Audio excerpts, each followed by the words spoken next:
Well, for those that are new to our retreats, what we normally like to do as part of our project celebrations or project tours is invite our owner to be a part of that and get some feedback from them.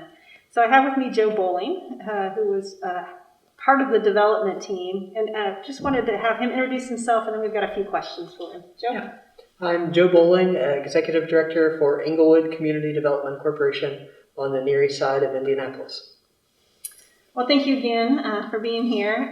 Wanted to ask, when you first began to envision kind of the revitalization of this property, what were your original plans or thoughts about what this might become?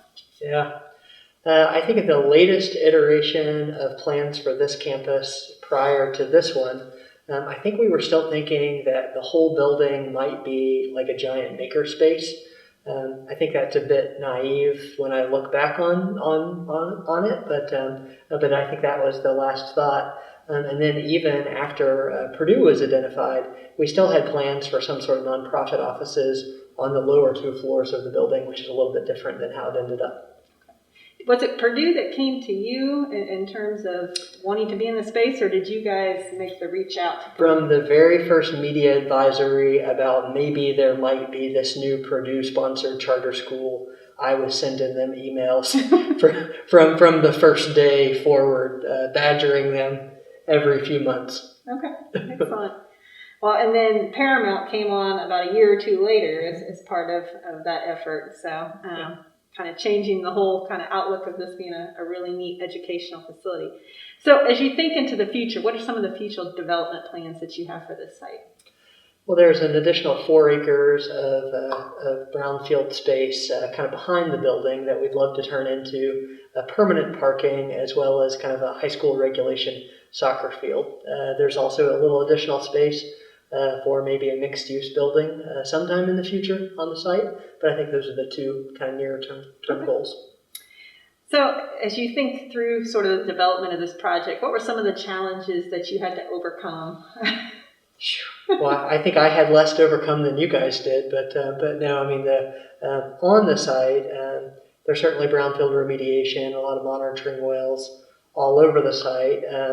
I think this campus once had about 12 different buildings on it, so lots of old building foundations and historic contamination in different areas. But then, as you know, 2 different buildings, kind of 3 different uses, some public green spaces, etc. Just a lot of moving pieces with a project like this. Talk a little bit about the funding. I think you had at some point mentioned 30 to 40 different funding components for this project. Yeah.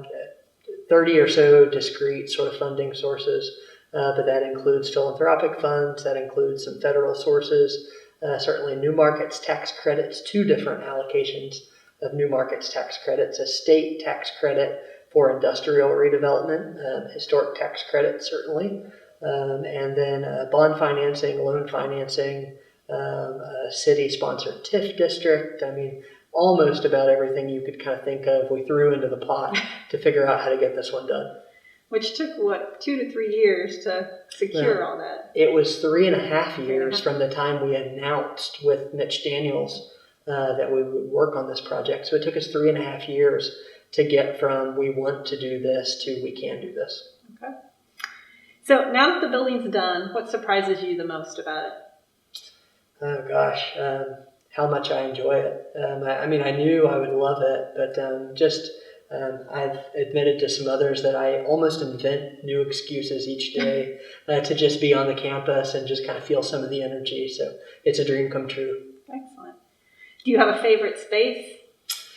I think probably upstairs in the cafeteria, just because it's clear span, it's wide open, you can see the clear story windows and great views of downtown. I mean, that's probably my favorite place. And I've already been up there to watch hockey and basketball on the big screen TV, so kind of immediately imprint on the space. Excellent.